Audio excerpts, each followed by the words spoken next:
योनातान ने कदम उठाया था, मामूली सा दिन था, लेकिन जब योनातान आगे बढ़ा, इतिहास को उसने बदल दिया। दाऊद ने जब काम किया, दाऊद ने जब गोलियत के सामने खड़ा हो गया, दाऊद को लोग एक छोटा सा बच्चा समझने लगे, लेकिन दाऊद ने बड़े योद्धा को उसने मार डाला। गिदयोन अपने आप को कमजोर, निर्बल और अपने आप को छोटे कुल का व्यक्ति समझ रहा था। परमेश्वर ने बोला तू ही जाएगा, तू ही वो काम करेगा। आइए आज हम परमेश्वर के सामने खड़े हो जाएंगे, चाहे परिस्थितियां कैसे भी हो। प्रभु चाहता है, एक दाऊद को चाहता है जो गोलियत को चैलेंज करे।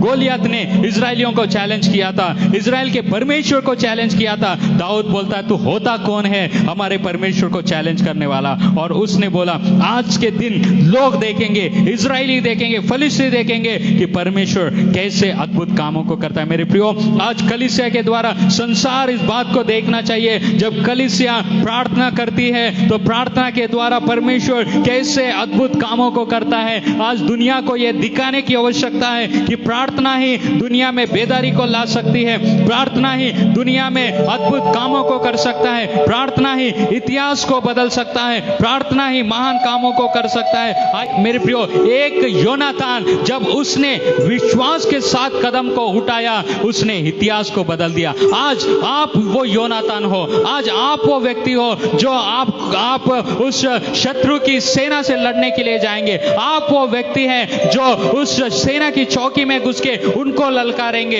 योनातान अकेला खड़ा हो गया और उसने पूरे फिलिस्तियों की सेना को खत्म किया। क्या आप तैयार हैं योनातान के समान परमेश्वर के नाम को लेकर खड़े होने के लिए? सारे इजरायली चुप कर बैठ गए, शाऊल चुप कर बैठ गया, इजराइल की सारी सेना चुप कर बैठ गई, लेकिन योनातान ने बोला मैं जाऊंगा, मैं उस ओर जाऊंगा, सेना उस चौकियों में जाऊंगा और मैं देखूंगा कौन सी वो ताकत है जो हमारे परमेश्वर की सेना को ललकार रही है। और योनातान जब गया, परमेश्वर ने अद्भुत रीति से उनको विजय दिलाया। योनातान बस पहाड़ पर चढ़ते गया और परमेश्वर ने वहां से लोगों को गिराते गया। आज क्या आप तैयार है योनातान के समान इस चैलेंज को एक्सेप्ट करने के लिए? क्या आज आप तैयार है योनातान के समान इस जिम्मेदारी को लेने के लिए? प्रभु, दुनिया का कोई भी व्यक्ति चुप कर बैठे, मैं नहीं चुप कर बैठूंगा, मैं जाऊंगा, मैं प्रार्थना करूंगा, मैं युद्ध को लड़ूंगा उस अदृश्य शत्रु से जिसने हमारे देश को बर्बाद किया, जिसने हमारे लोगों को बर्बाद किया, जिसने हमारे कलीसियाओं में इकट्ठा होने से हमको रोक दिया।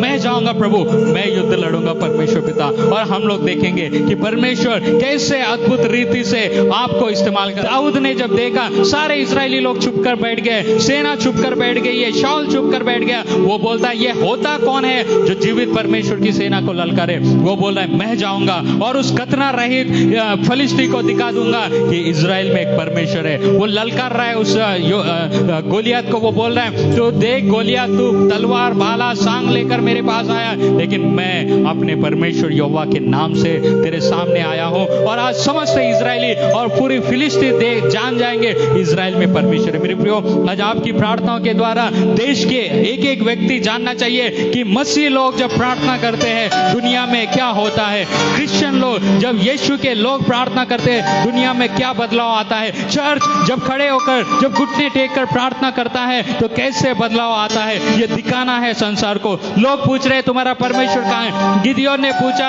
हमारे पूर्वज लोग जो बताते थे कि परमेश्वर ने मिस्र में इतने आश्चर्य कर्म किए, हमारे पूर्वज लोग बताते थे कि लाल समुद्र को परमेश्वर ने 2 भाग किया, हमारे पूर्वज लोगों ने कहा था 40 साल मन्ना खिलाया परमेश्वर ने, वो परमेश्वर कहाँ है? आज लोग पूछ रहे तुम्हारा परमेश्वर जो बड़े बड़े मिरेकल्स करता था, मुर्दों को जिंदा करता था, लंगड़ों को पैर देता था, अंधों को आंखें देता था, वो परमेश्वर कहाँ है? आज आपको जलन उठना है, आज आप बोलना है वो परमेश्वर यहीं पे है, वो परमेश्वर जिंदा है, वो परमेश्वर जो उस समय काम किया है आज भी वही काम कर सकता है, वो परमेश्वर कभी बदलता नहीं है। आज कलीसिया अगर परमेश्वर के ताकत में खड़े हो जाएंगे, अपने जिम्मेदारियों को समझेंगे, अपने पहचान को वो समझेगा, तो कोई भी ताकत आज खड़ा नहीं हो सकता। आइए हम लोग खड़े हो जाएंगे। हमारे उस शत्रु को जो हमको ललकार रहा है, हमारे कलीसियाओं को ललकार रहा है, विश्वासियों को ललकार रहा है, हमारे देश को ललकार रहा है, हमारी प्रजा को ललकार रहा है, उसको हम चैलेंज करेंगे। उससे हम कहेंगे तू होता कौन है ललकारने वाला? तेरी कौन सी ताकत है? तेरी औकात क्या है जो तू कलीसियाओं को रोके? तेरी औकात क्या है जो तू हमको प्रार्थना करने से रोके? आज तू जान जाएगा कि जब मसीह लोग प्रार्थना करते हैं क्या काम हो सकता है, जब चर्च प्रार्थना करता है तो कैसे अद्भुत कामों को कर सकता है। मेरे प्रियो, आज सोशल मीडिया पर बहुत सारे लोग अलग अलग तरह के चैलेंजेस को एक्सेप्ट कर रहे हैं। Couple challenge, smile challenge, single challenge, ये चैलेंज, वो चैलेंज। आइए हम आज एक और चैलेंज को एक्सेप्ट करेंगे, वो है प्रार्थना की चैलेंज। एक शत्रु आकर हमको ललकार रहा है, कलीसियाओं को ललकार रहा है, विश्वासियों को ललकार रहा है, मसीह समाज को ललकार रहा है, हमारे देश को ललकार रहा है, हमारी प्रजाओं को ललकार रहा है। आज हमारे देश में शांति नहीं है, आज हमारे देश में चंगाई नहीं है, देश का एक एक व्यक्ति डर के माहौल में जी रहा है। कब क्या होगा पता नहीं। हमारे लोग, बहुत सारे लोग इस परिस्थिति को देखकर हार्ट अटैक आकर मर जा रहे हैं, क्योंकि उनको लग रहा है कि ये परिस्थिति मुझ पर भी आ जाएगी। मेरे प्रियो, वो ललकार रहा है। हम आज चैलेंज एक्सेप्ट करेंगे, प्रभु से बोलेंगे मैं उस चैलेंज को ले रहा हूं। प्रभु, ये होता कौन है हमारे देश को ललकारने के लिए? आइए हम प्रभु से प्रार्थना करेंगे। जब कलीसिया प्रार्थना करेंगी, अद्भुत कामों को हम लोग देखेंगे।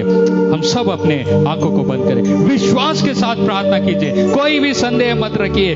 कल के दिन हम लोगों ने देखा धर्मी जन की प्रार्थना के प्रभाव से बहुत कुछ हो सकता है। आज वो दिन है जब धर्मी लोग प्रार्थना करेंगे और बहुत कुछ हो जाएगा, इतिहास बदल जाएगा। परमेश्वर हमारे द्वारा एक इतिहास को बनाएगा जब हम लोग खड़े हो जाएंगे। आइए हम अपने परमेश्वर को पुकारेंगे, प्रभु को धन्यवाद देंगे, कहेंगे प्रभु तू हमको इस्तेमाल कर। मैं योनातान के समान प्रभु शत्रु के गढ़ में जाने के लिए तैयार हूं, दाऊद के समान उस गोलियत को ललकारने के लिए तैयार हूं प्रभु। मैं गिदयोन के समान प्रभु मिद्यानियों की सेना में घुसने के लिए तैयार हूं प्रभु। मुझे खड़ा कर, मुझे खड़ा कर।